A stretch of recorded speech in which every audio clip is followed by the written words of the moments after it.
I just wrapped up an external audit recently, and if you work in a medical device, pharma, or healthcare, you probably know exactly what that means. It is intense, it is detailed, and it takes over your whole brain for a while. But here is the thing I found myself thinking once we finished successfully.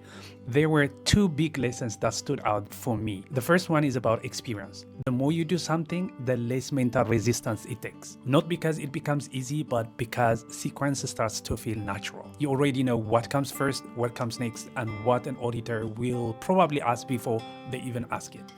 Experience is funny like that. It turns something that once felt heavy into something almost effortless.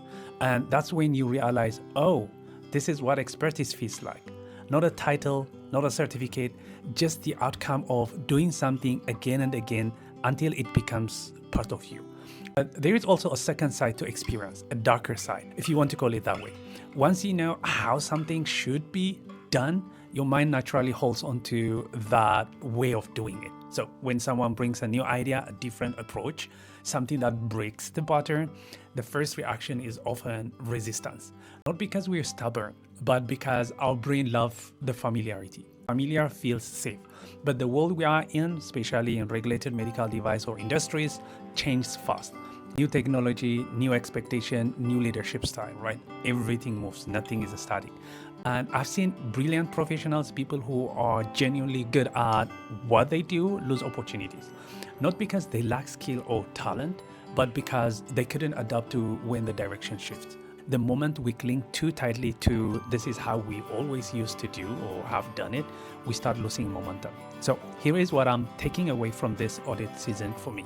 Experience is incredibly valuable. It makes you faster, smoother, and more confident. But adaptability is what keeps you relevant. Put those two together, deep experience and the willingness to switch approaches when the environment changes. And you can excel in almost anything, everything, and anytime. So that's the reflection this time. Do the thing enough times to become great at it and stay flexible enough to grow beyond it. Those two skills combined will take you further than almost anything else. And by the way, if you are in a season where you want to grow fast and become really good at something, whether it is an audit or leadership, communication, anything, it could be anything. I put together a small practical guide based on exactly how I learned things quickly in my own journey. It's simple, it's realistic, and it works even if you have a full-time job and a family. The link is right below. You can download it for free. Thank you and see you on the next video.